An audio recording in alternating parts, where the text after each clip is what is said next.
What up, people? Pushing While Black here, and we have another Pushing While Black Sports vlog. I just did the NBA one. Now we're doing the Dallas Cowboy one, and I have my co-host back after a long hiatus and a recording snafu in the Green Bay game. Minyon Garrett from the Hey. Fitness. Hey, Rant Sport and Fitness. What's up, Chris? What's going on? So, that was a hell of a game, wasn't it?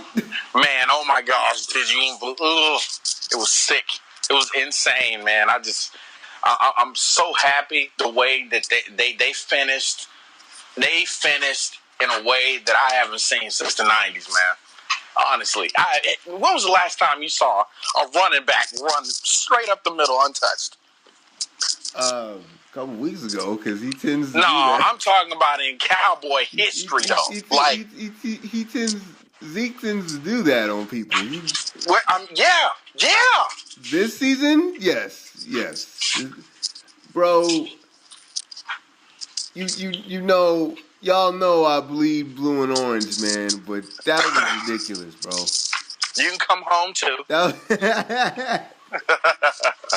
You can come on home, dude. I'll get you that bandwagon contract. For those of you that don't know the reference, we tried to record because Minyon's initial reaction to this was just like, I call him back and he's yelling at the phone and just like, And as much as I would have loved to have that reaction start this, because I didn't really talk to him or nothing.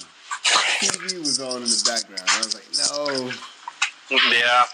But there's a part where he's driving, and there's a part where he's like, there's a dude at the 7-Eleven, and he's a Giants fan. He's a Giants fan, and he was like, dog, come home.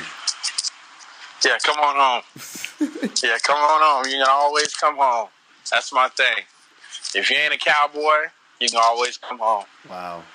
You know, that's the truth. So a couple things. Zeke was a problem. Yes, he was. A problem. Des Bryant was a problem. Des Bryant was a problem. Can we stop saying that Dak doesn't have an arm? Can we stop? Yeah, he's got an arm. When you throw for three plus passes for 50 plus yards, I don't want to hear Dak doesn't have an arm. This is officially Dak Prescott's team. For those of you that don't know, sources have said that Tony Romo is comfortable with being backup for the rest of the season. Yes, he is, and you know what? That shows a lot. I'm glad he's so understanding of that because that shows his character. He wants to win. Team and first, I think, man. Say Team again? First.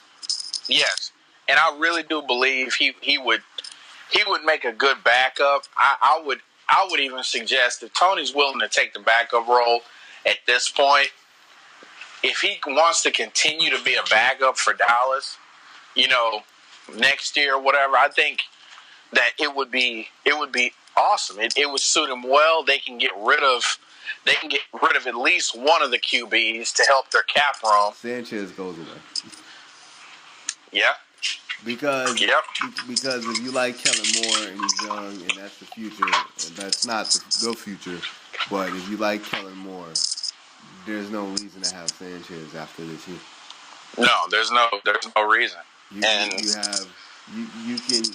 put, because we recorded for the Green Bay game and Dak just went off. Yeah, he did. And you know, one thing about Sanchez this week that I want to touch base on is that he actually said to Dak, "You don't realize what you've done." You know what I mean when I say that? Yeah, as far as like what he's able to do, right? Or what he did. Yeah, exactly. He doesn't, and I believe that. He doesn't understand what he's done as a rookie. Mm-hmm. And you know what? I'm really glad he doesn't understand it. Because, you know how some rookies can get, they can get their head all up in the air and nose all up in the air, and they're ready to, I'm this and I'm that. But it seems like he's taking it game by game and just taking the game for what it is, man. And I can't help but applaud the kid, man. He's doing a wonderful job, man. He really is. He really is. I'm going to have to start. I don't want to have to start calling him by his first name, though, if he messes up. Dakota, no. Hey, Dakota, man. You know better than that. No, but he's an impressive kid. And another thing I want to touch base on, too. Where was Cole Beasley? He suited up. Yeah, he suited up. He was there. What happened to him? Because recently it's been apparent that Cole he's suiting up, but I'm not. Is it he's shifting focus to win now? Because I'm seeing Jay getting a lot more catches. You know what it is? I truly believe that Romo had a conversation with him and said, "Hey, look, Jason is your safety blanket, man, and he's safer than Beasley." Because for a while, like Beasley was the blanket. Yes, he was. And then all of a sudden it just became like you started seeing, because for a while he was not looking at Jason at all, at Witten at all. That was not happening. Like we were like, dang, where's Beasley coming from? Like, really? What's going on? I believe they opened up the playbook. Yeah. They gave him the playbook, and they were like, Dak, here's some more plays. Now you can spread the field, huh? For you to run today. Right, exactly. So you can spread the field, look down the field, look for Witten, look for Terrence, look for Dez. Like Dez today. That also means Jason Garrett is just saying, okay, we're gonna be stupid now with the play calling. Because, dude, there were plays today that I was like, Jason Garrett's coming back to normal. There it is. Right. Yeah. Jay's going back to normal. Everything's fine. This is officially, Dax's team now, because I'm going to call 3 straight pass plays. In a tight game, in a tight defense, I'm going to call 3 straight pass plays. I'm going to make you deal with our offense instead of being smart. And I was like, there's old Jason. There he is. Yeah. I was like, until that last play. Uh-huh. And that was brilliant, dude. Bro, I'm on Twitter during that series, and everybody's like, "What are you doing?" I'm perplexed. And like I said on Twitter, it's officially Dax's team now because Jason Garrett is asking him to do dumb things. And then the last play, you're right. The last play, it was like, okay, we set it up for Bailey, right? And Zeke just said, no, I want the ball. We're gonna. He was getting the ball. It was just like, no, there's not gonna be sitting down. This is like you know how you run and then you kneel, or you run and you get tackled. Oh yeah, No, we're just gonna score today. Yeah, we need to score. I'm gonna take the heart out of you now. I'm gonna KO you now. I want to break my 1,000 yards on you. Right. And And this is gonna be the game I do it in. And everybody's sitting there like, what happened? Pittsburgh is like, wait, what just happened? What just happened? Yes. Yeah, of course. They were dumbfounded. They thought, you know how the Steelers are sometimes, man. Those Steeler fans and a lot of those players, they think it's all on a plate for them, and it's not. It's not, man. Even though the Steelers, the Steelers messed up, in my opinion. I'm not a Steelers fan, folks, but in my opinion, by observing what they were doing in the style of offense that they were running. Here we go. In the style of offense they were running, and with the clock management, it goes all the way back to clock management, goes to them going for 2-point conversions. every time they scored. What was that? Did they not trust their kicker? I'm confused. You know what it is, Chris? This is what it is. They are a cocky ball club, dude. You can't. I don't know what Tomlin was thinking by going for 2. I'm like thinking, what are you doing? You're doing nothing but help me and my fans and my friends and stuff like that by doing this. Please keep doing it, but to me, you're stupid, bro. If they'd have kicked, like, how many times they went? Oh my gosh, they put up how many points?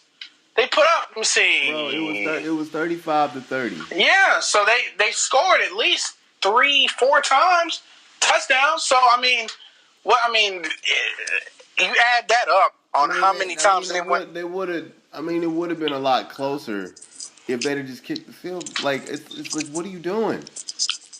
Yeah, I couldn't believe that. I didn't understand their I didn't understand the science on football today. Were you trying to run up the score, or what was the problem? That's what, heart to heart, I think that's what they were trying to do. They were trying to show that Dallas, hey, you're not who you think you are. We're going to come in here. We're going to do what we do. We got Le'Veon Bell. He's going to do what he does. Yeah, he's a good player, but, you had other players. Bell, they were just like, okay, Bell, like, just do what you do. Like, he just, and dude, 9 completions for passing, 77 yards. Bell had, now, it doesn't seem like this, because they had it was a pretty balanced attack, but Bell was basically their offense. Yes, it was. Until Brown,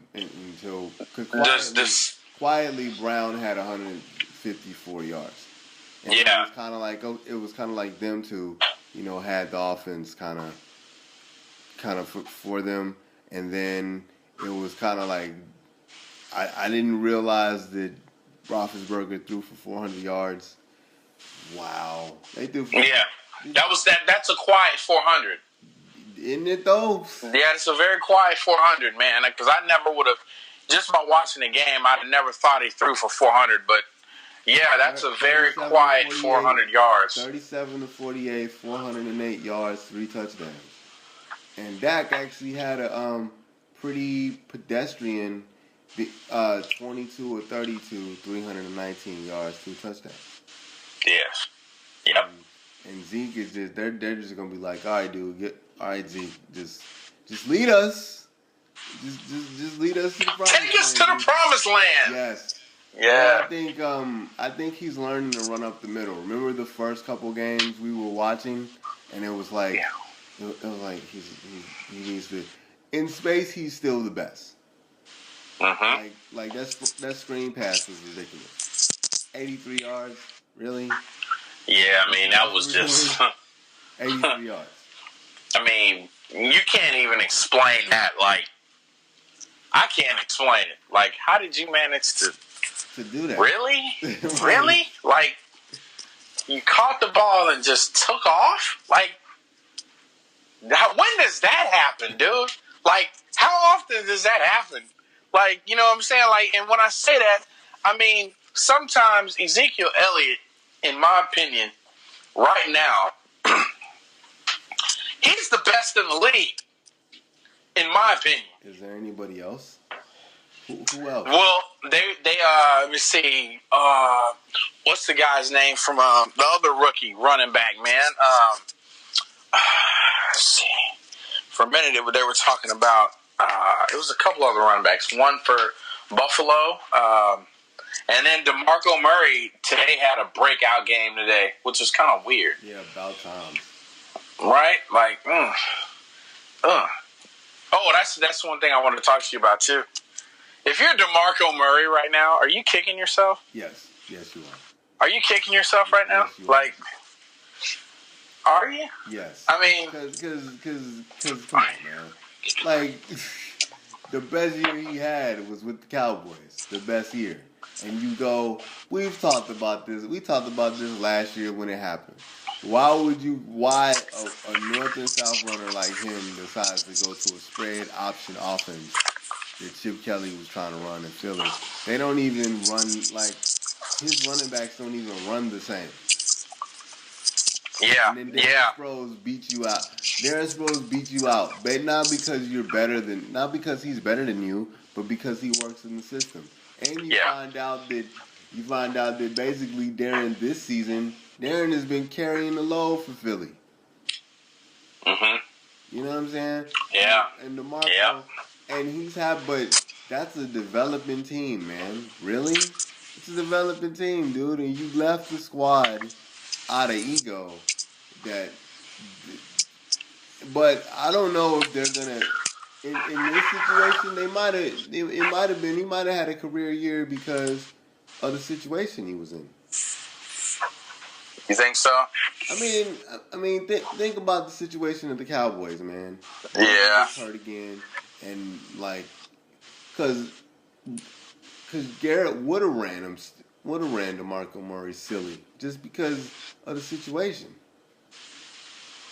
True. Because before it was we're going, like, the reason why you would always see Castle do stupid stuff.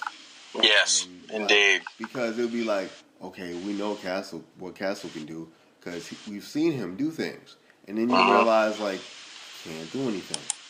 With that, it was like, okay, we don't know what we have in this kid yet. So of course, if DeMarco Murray's still the Cowboy, of course they're gonna run him. But that's a perfect situation for Zeke, though, because really, if you think about it, but then would they even drafted Zeke with DeMarco Murray still here? Yeah, I would hope so, but I think everything that took place with more reason. Yeah, man. The Cowboys really needed to draft a running back out of college, man, and they needed it. Same thing with the quarterback position, man. The Cowboys needed young players out of college, and I had been saying that for years.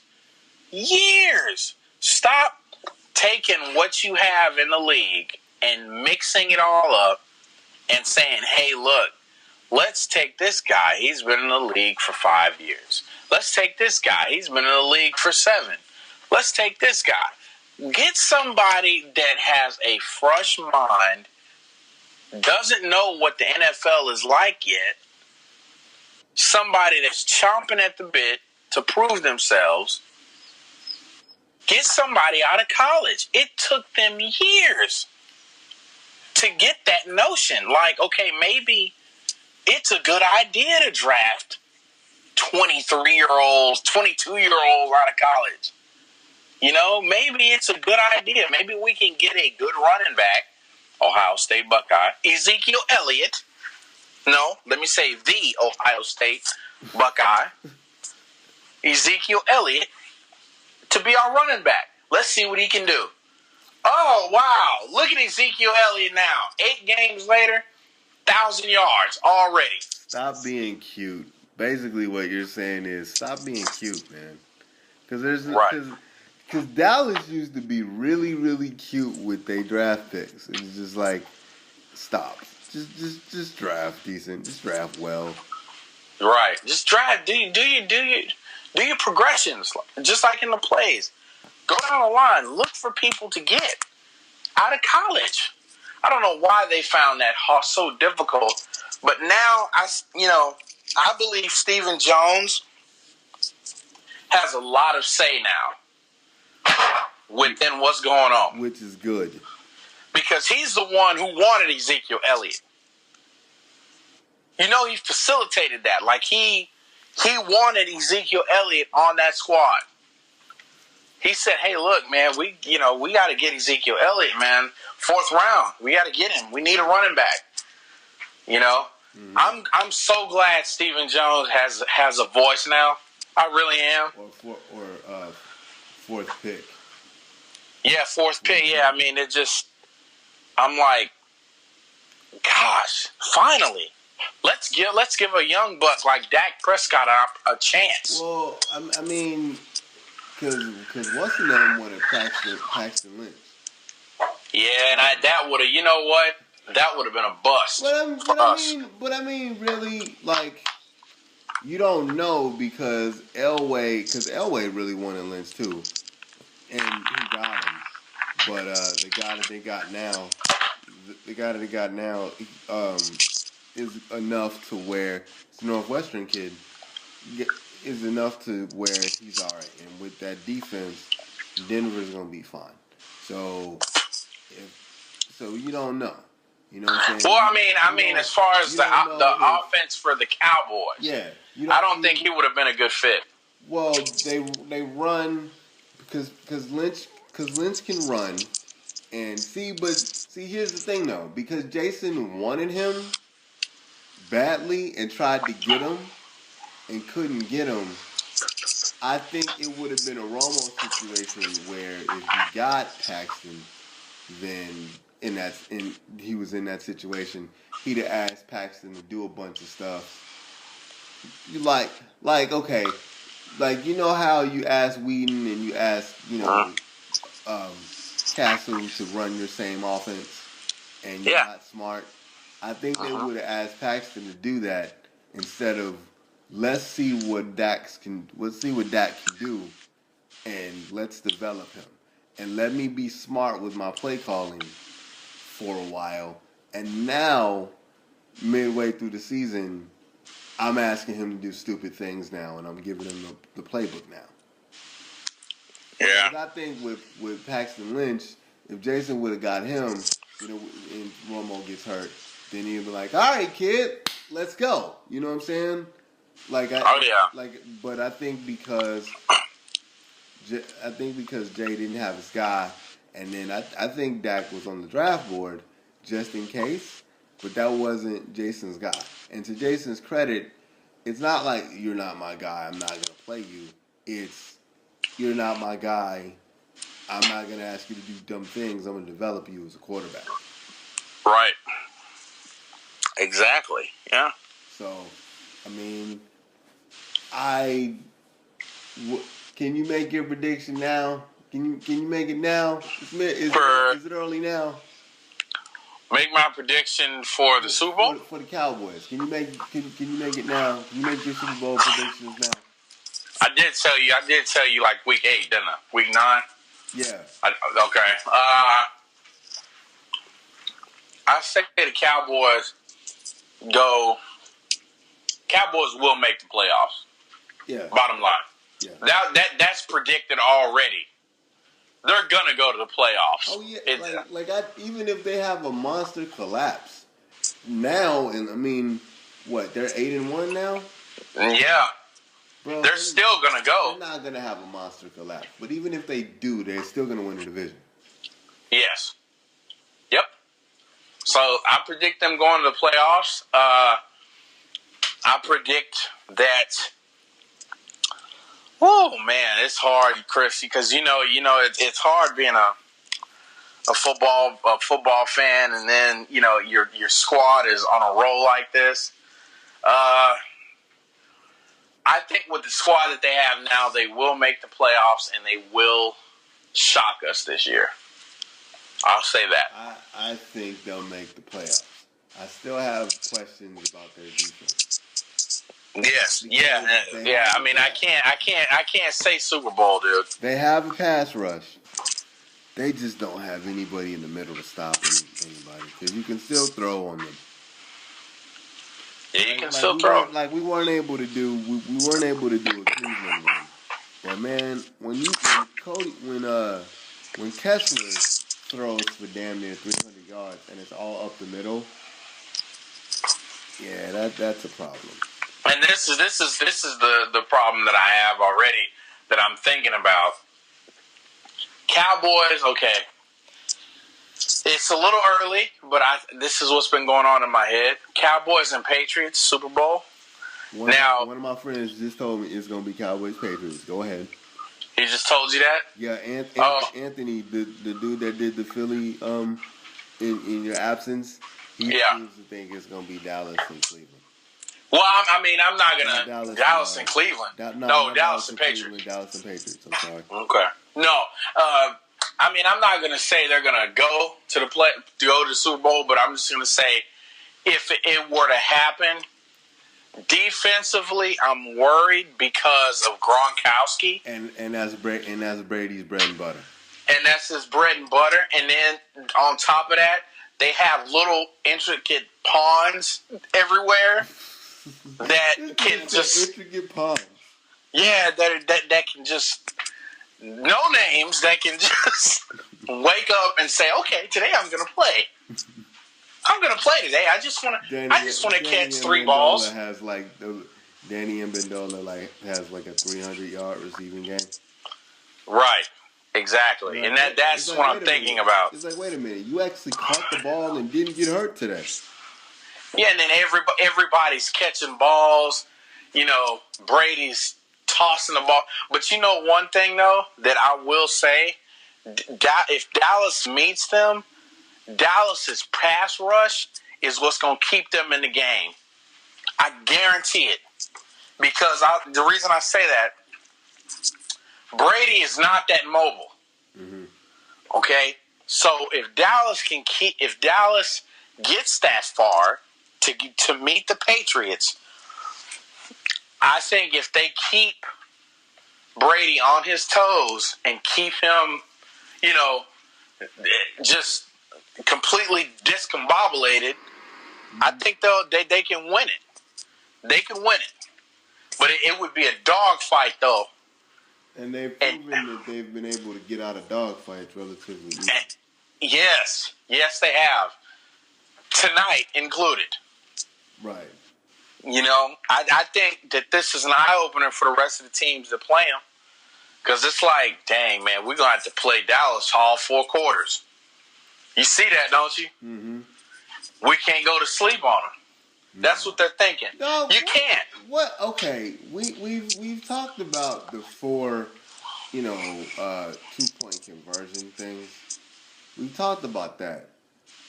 I need to know what happened with that flip that Roethlisberger tried to do. Like, what was that about? That's one of, that's one of his, okay, I think I'm Roger Staubach type plays, man. And just he did a Marino type joint where they did a bunch they was in a formation, it was in a bunch formation, like they were gonna spike the ball. And he didn't spike the ball, and that was the play before. He didn't spike the ball, and then the next play was like a little. He tried to flip it in the end zone, and it almost worked, and the guy couldn't catch the ball. Like, it was a diving catch, but it's like, how would you do that? Because he was trying too hard. He knew the momentum was shifting, and what gave them a spark of hope was, let me see. When did that play? The play where he faked the spike or faked the kneel. That the Cowboys, I didn't understand that. I don't know how they bit on that. I mean, boy, they bit on that play hard and heavy. I get it, but I mean, it's just like.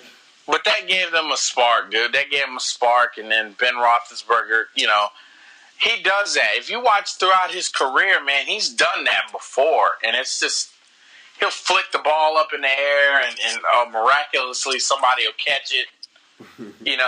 That was his highlight moments, dude. He had a highlight moment tonight. He was like, I can make a highlight. Boom. I'm going to throw it up in the air. Somebody's going to run across the field. Win the game. Yes. And if I'm Tomlin, I'm looking at him like, Ben, what are you doing? Right. Like, why would you do that? But then yet, if I'm Tomlin, I'm not sleeping tonight because I made my team run 2-point conversions all game long. What are you doing? It's a chip shot, like extra point. What are you doing? In my head, I'm thinking it's better to have points than no points. Well, I can understand if you're a coach that does that. I can understand if you're one of them crazy coaches that goes for it on fourth down all the time. I can understand if you're one of them people that that happens and then that happens and you you don't kick field goals, you don't kick extra points. If you're like that, right, I understand. right, You're not, but Tomlin is very intelligent. Why would right. you do that? I tell you what, if I'm the manager of the Steelers tomorrow morning, I'm pulling Tomlin in my office, and I'm gonna ask him. I'm like, at some point last night, did you not like your job? Like, are you unhappy? Do we need to? What do we need to do What do we need to do now? Yeah, because that just didn't make sense to me, man. I mean, I'd pull him in and the offensive coordinator. Are you guys unhappy with your jobs? We're having a conversation. We're like, okay, what happened? Cause I'm just like, and if you kick the field goals, I'm not saying they'd win the game, but it doesn't make sense.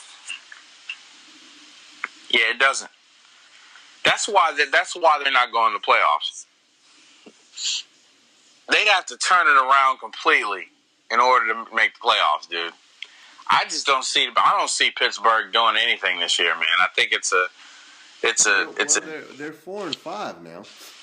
Yeah, I mean, if they win the rest of their games, they could possibly get a playoff berth and that kind of thing. But I just don't see that happening for them, really. I don't. I mean, it's just too many bonehead mistakes on their part. And with the Cowboys, you know, I don't think they came in prepared. You mean the Steelers? The Steelers, yeah. I don't think they came in prepared for what they were about to face. They said, okay, we're at home. We're going to dominate the Cowboys like we've done in the past. And nope. No, sir. Eggman was like, they think they can coach. Exactly. The Cowboys. And it's like, have you been watching the games? Exactly. Can I remind you, I would love to say, Tom, remember y'all lost the Cowboys in the Super Bowl back in 95, 96, you know? Wasn't he playing? Wasn't he playing at that? Wasn't he playing? He was playing there, wasn't he? I think so. What position did he play? I don't know. I think it was like linebacker or something. Wow, that takes it back, man. Yeah. I remember him playing for the Steelers, though. I don't know if it was that time, but I'm perplexed as to why he had 4 2-point conversions. I don't understand it either. My mind was blown because I was like, wow, this is unusual play style for them. Because we're not used to seeing that. Right. I'm just like, what in the world? I mean, Jason Garrett, of all people back in the day, he didn't even do that. And this is Garrett. I'm gonna throw it all the time. This is a system where they do trick plays a lot, and you know, like if you was that coach, I get it. But Tomlin has been really, really smart in play calling. Yeah, he has. Maybe tonight was just a lack on his part. But how do you mess that up? Like, I guess that's just that's my whole thing. But I'm glad he did. Don't get me wrong. Mm-hmm. I'm glad he did. But boy, that was some silly coaching. They gave, they just because like we said, the middle is going to be the middle is a problem for them, and it will continue to be a problem for them. It's been a problem for them most of the season, and it's just like, why would you? And you didn't have a running game, but the screen game was working with Bell. It's like, man. And then you had mentioned, because you caught the post game, and Tomlin wasn't giving credit, and you're mentioning to me before that Tomlin wasn't giving any credit to the Cowboys. Right. And it's like, defend. There's no need for you to not give them credit. You didn't defend well. Exactly. That's the honest truth. Yeah, I'm looking at the receiving, man. Bryant, 6 receptions, 116 yards. Elliott, 2 receptions, 95 yards. One of those receptions was that 83-yard screenplay. Win 6 receptions, 59 yards. Actually, Beasley was thrown to. It just quietly he had 5. It was quiet. 5 receptions, 33 yards. Yeah. So he's still getting touches, but it wasn't, he's still getting touches, but it really wasn't like major. But yeah, man. Right. We've seen times where Beasley is like that dude. Exactly. Yeah. Now it's just like, well, but I'm glad that he's actually, because when Beasley got sketchy hands. Yes. As far as catching, I'm actually kind of glad that he's discovering winning in the offense, because that's gonna bode well the further they go. Yes, it will. You know what I'm saying? Very much so. Yeah. Hey man, I wanted to ask you. I heard a theory that I wanted to bounce back off you with the Cowboys and the coaching situation. All right, man, check this out. Norv Turner resigned from the Vikings, right? Okay. Yep, he sure did. And Sam Bradford is turned into a pumpkin again. Mm-hmm. So he had this Cinderella time for the season, and now it's like I think they've lost 4 straight now. Because Washington just you like that is having a season. But anyway, Sam Bradford is turned back into a pumpkin, and basically Norv Turner resigned. So I'm waiting for the bus, man, and this dude that works for this transit center, we are talking football, and he's always telling me he's telling me about the Cowboys and stuff. It's crazy, right?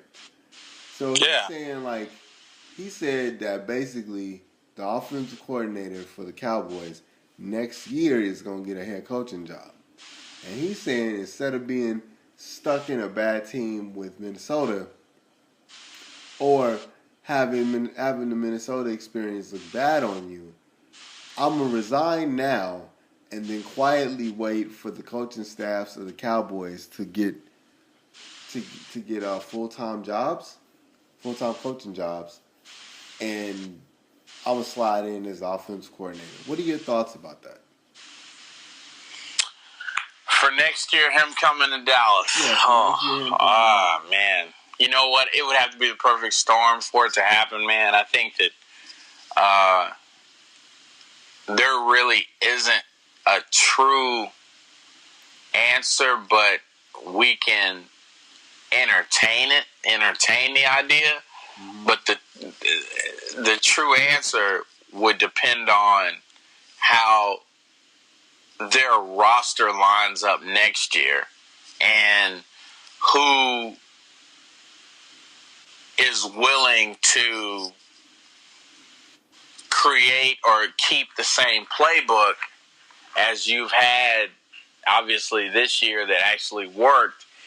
If you bring Norv Turner in, do you think that he can step it up a notch as far as doing the play calls? Well, I think the guy's rationale was he was there during the triplets. And if you're Norv, you have a receiving core, you have a decent defense, and you have a running back. I can put my spin on that. And Jason is already running Norv, a variation of what Norv is. Because you got to remember, Norv and Mike Martz is coming out of that Coryell system. And Norv runs a variation of the Coryell system. The truest version of the Coryell system Mike Martz ran, and Jason Garrett kind of had when he was offensive coordinator, he basically ran Norv's stuff, some of Norv's stuff and some of Martz's stuff. So, if you're Norv Turner, would you be an offensive coordinator? Now, to your point, because we've seen that so long, we've seen that for years. Would it be that big of a jump, or would it be like an adjustment? Or does the Cowboys have the talent enough to where they can run like a Norv Turner style offense?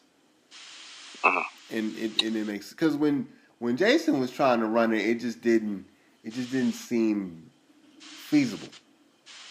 Right. Now with Ezekiel Elliott and Dak, and you got a decent receiving core, and you got a tight end. Well, Wynn's always been there, even when it was bad. Do you see that offense running, or do you see elements of that already running, and do you really need North? You know what? I don't really think we need him, to be honest with you. I mean, I know he was there with the triplets and everything. If anything, if I brought Norv in, he would be a consultant. But I wouldn't just say, hey, look, man, yeah, you're the new play caller on the team. Because, yeah, he was there in the triplets, but this is a new kind of squad, man. And I just would be hesitant to bring him in because of the lack of experience he has with the Cowboys of this era. Right. You see what I'm saying? That's why I wouldn't tamper with it. Right. Because you can't. I wouldn't want him coming in thinking, "Oh, yep, I was with the triplets. Oh, yep, I was with, the Cowboys back when they were winning Super Bowls." If I'm Jason and Jerry and Steven, I don't want that, man. I don't, because I want somebody in there, obviously, that's smart, but at the same time that hasn't been through the Cowboy history like Jerry, Steven, Jason. You don't want that, right? In my opinion, because you bring that in, you never know wholeheartedly. You don't know where his football mindset is, because if he comes in there and he sees a whole lot of talent, he's gonna be like, "Yep, this is back in '93.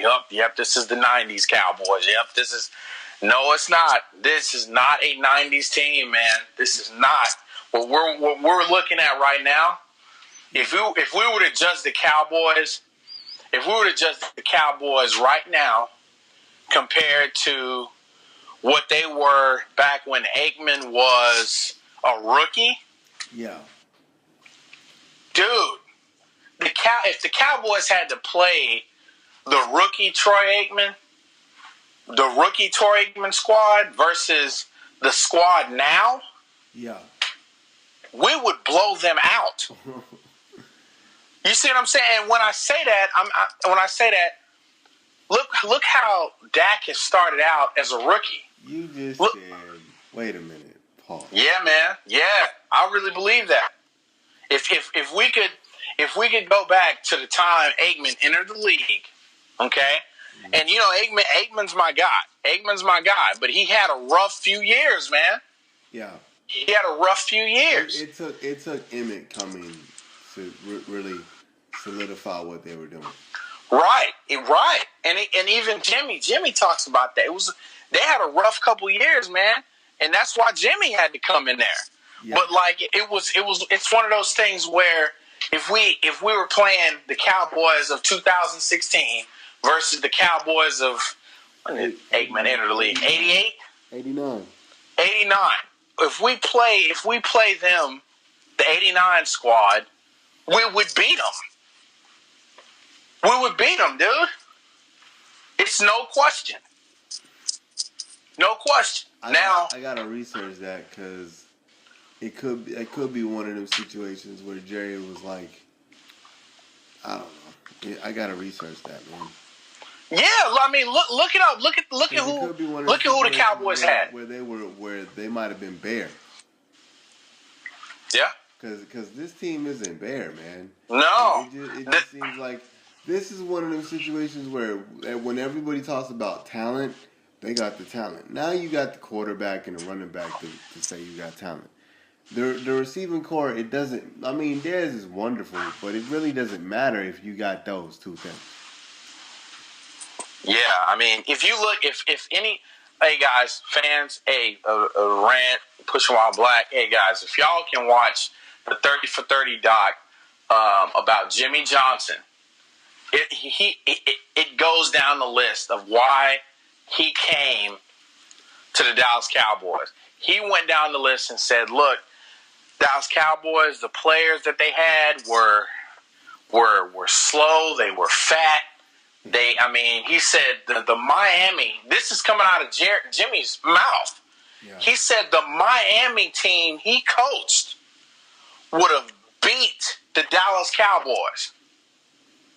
Wow. Yes, he said that. He said on the record.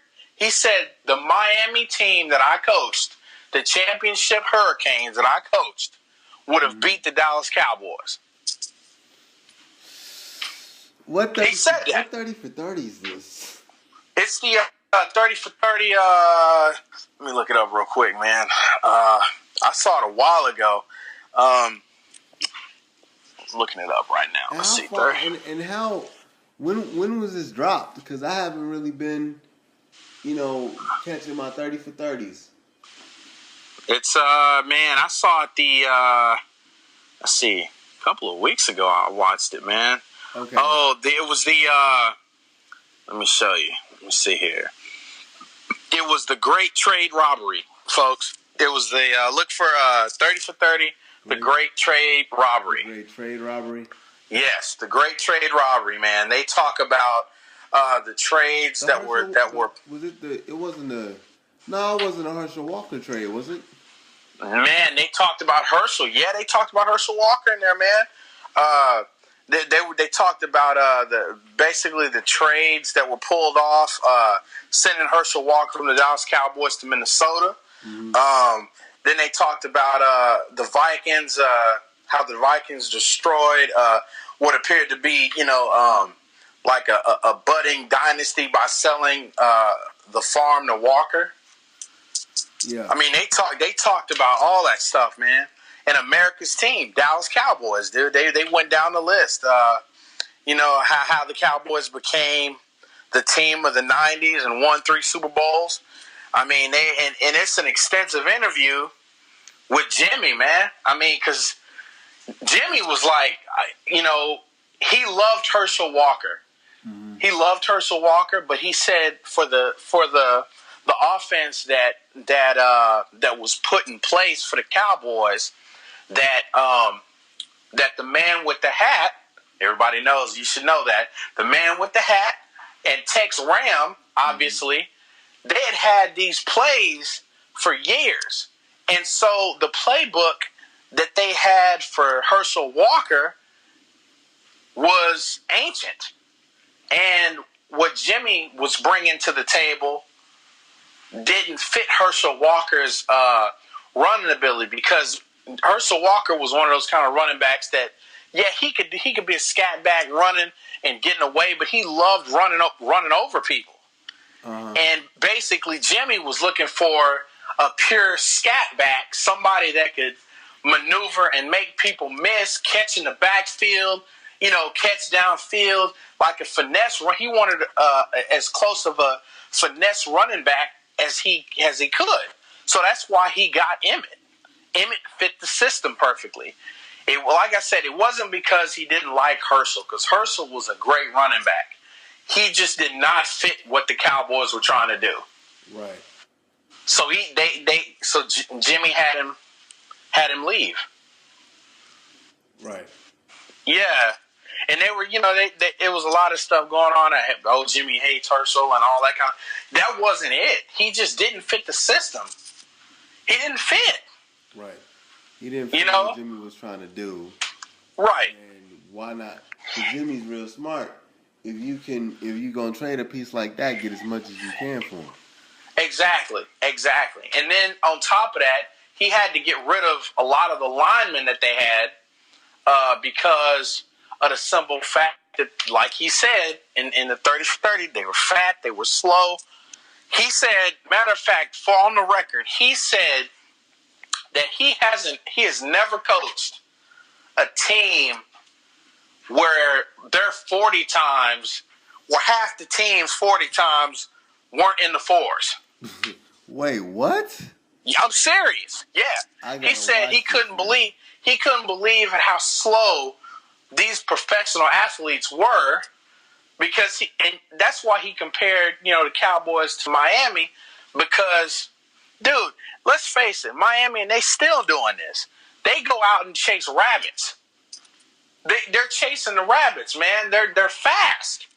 So he came to Dallas and was thinking, okay, well, this is going to be, the players are going to be in shape. They're going to be able to run. He said it was the complete opposite.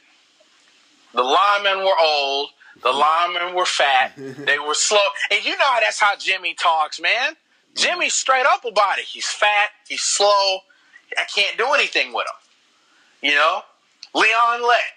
When he said when he got Leon Lett, he ripped into him, man.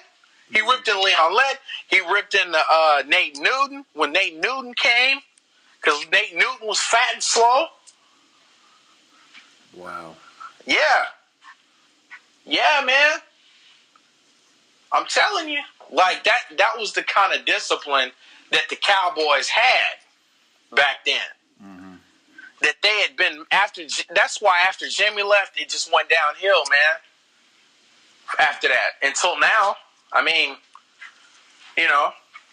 Well, what's the difference now? Because I still don't trust Jason Garrett as a coach. Well, the difference now is that I'll say this. The difference now is that the Cowboys have players that want to win. That's the difference. The difference is the Cowboys have players that want to win, and at the same time, Jerry's getting old, and he knows that he needs to win a Super Bowl. And he knows his son is going to take over eventually. Right. And so he's letting his son take a lot more responsibility in some cases. And, it comes down to winning now. I mean, how can you build all this stuff, dude, and not win? You know what I'm saying? Like, why would you do that? Why would you build Ford Stadium if you don't want to win, And you have and it's commonly called the Death Star. And that's specifically Jerry World. You gotta win a Super Bowl like now. You have to. Yeah, you have to put one. You have to put a ring on people's fingers, man.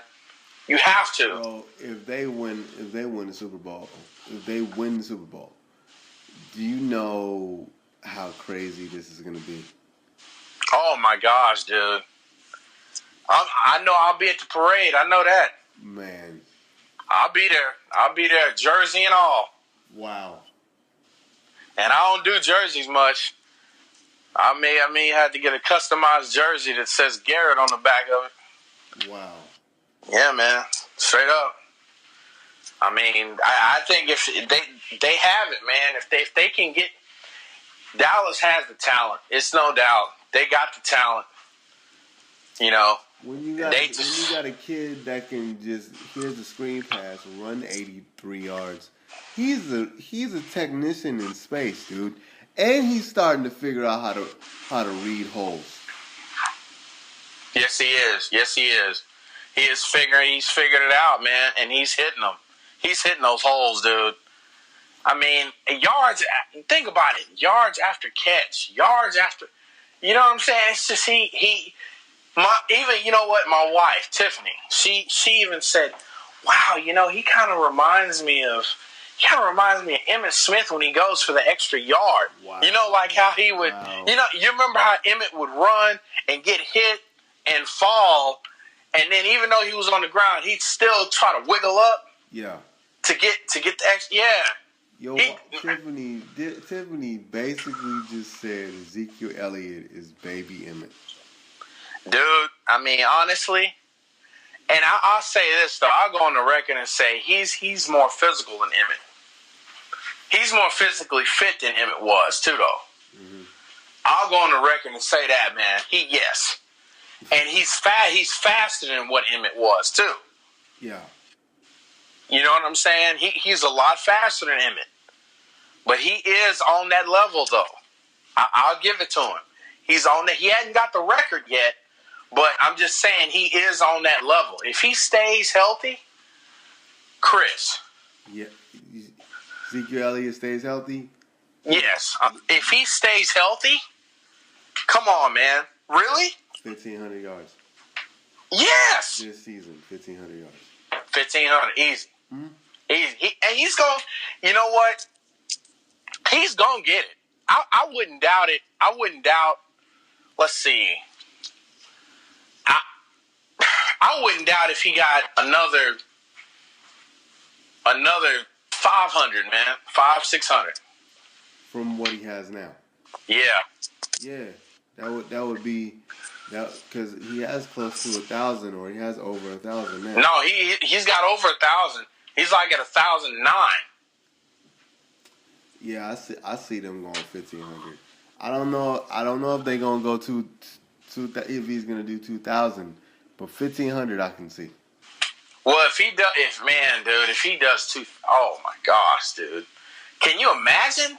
He would have to have, you know what though? He'd have to have a game where he just snapped off and ran for 200 yards, 300 yards.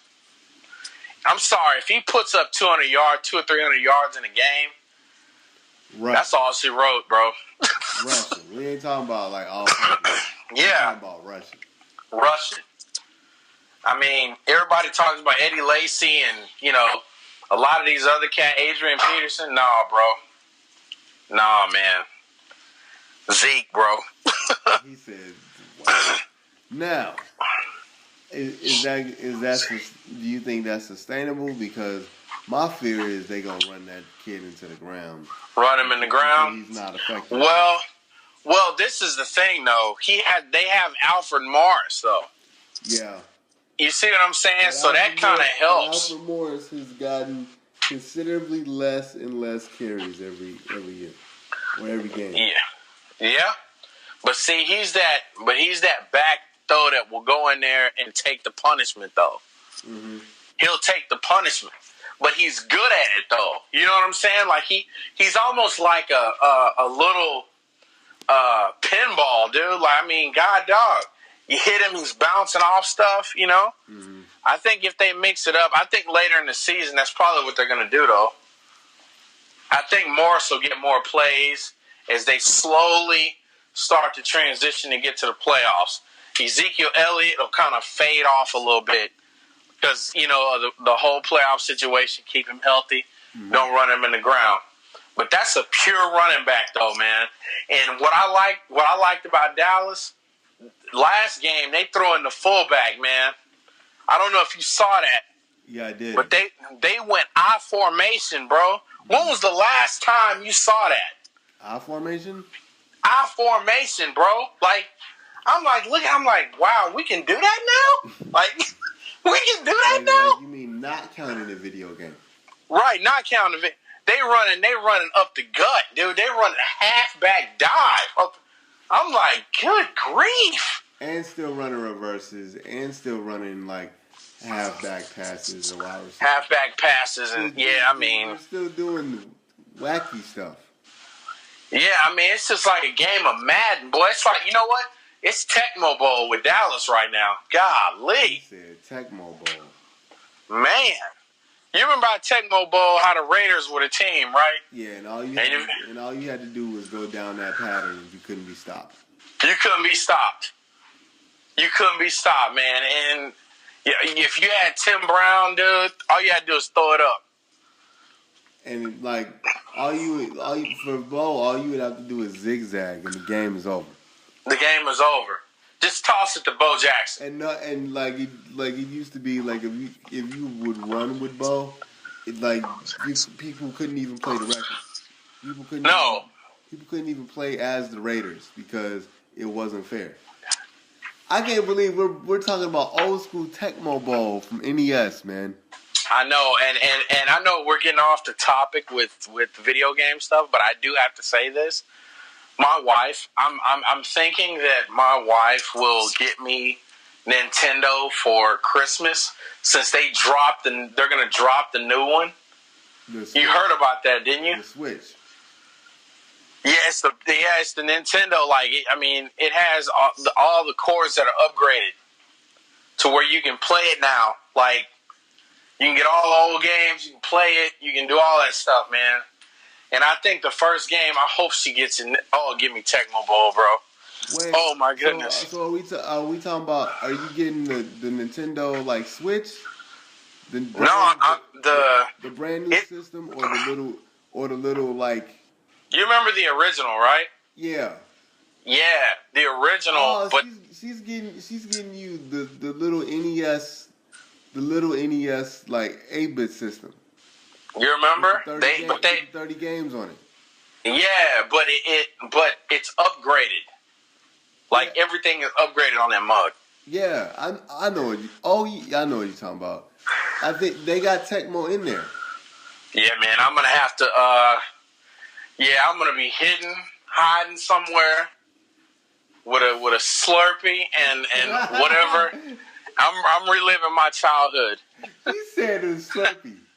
Is Ninja Turtles pie gonna be involved, man? Yeah, it might be. I might have to have a Ninja Turtle pie because I might get the Ninja Turtle game. Hey. Well, what it is that NES Classic system. Now, if she finds you an old school deck, then it's over. But that NES Classic system, it has 30 games like on a flash drive. Not a flash drive like you plug in, but on one of them solid state drives. And it has all the classic things. It has all the classic drives, like games from like first generation. Yeah. Nintendo. And right. Yeah, man. Like they're hard to get, man, because when it was released, they're really, really hard to get. Yeah. But really hard to get. But once because I'm like, I'm not getting the second round. I might end up getting one of those too, because the price point is kind of cheap, man. They're basically, remember how they used to put all the Atari games in one of those? Yeah. The old Atari system. This is the Nintendo's version of that, and we're totally like not even talking about like the Cowboys now. No, yeah, we're totally off. Guys, we're sorry, but we are geeks at heart. We love sports. We love video games. Black nerds, man. That's it. Total black nerds, man. That's it. What else? Fit black nerds, though. I know. Very good looking nerds. We were both jocks, but we both had nerdy tendencies, man. Man. So, dude, we've talked for about an hour. Is there anything else that you wanted to mention about the game? No, I mean, hey, I'm ready for next week. I'm getting my plans ready for tomorrow. Okay. Guys, hey, if y'all are listening, probably going to be on location. I will send the word out this week for next week's game. So if y'all want to stop by wherever location we're at, just give us a shout on Facebook and let us know. Yeah, Sports. I have yet to know about this. So the rant, sports and fitness, guys. Yeah. Pushing Wild Black. Well, bro, you gotta tell us where exactly. What are we doing? We've got 3 locations that we're shooting for: Buffalo Wild Wings in Addison, and then we've got it's another location, the Hub in Addison. Everything's going to be in Addison, pretty much, and Sherlock. So we're looking. He said Sherlock. Yeah, so we're looking at those 3 places, but I will definitely pop that information online so everybody can be there. So you're saying we can record what's happening on location? On location. All right, we need to have a post-show meeting because I was unaware. Yeah, see, guys, usually I usually throw wrenches. Apparently. So yeah. The rant, sports and fitness, guys. Look forward to it. It's going to be awesome. And and push it while black with my 2 iPhones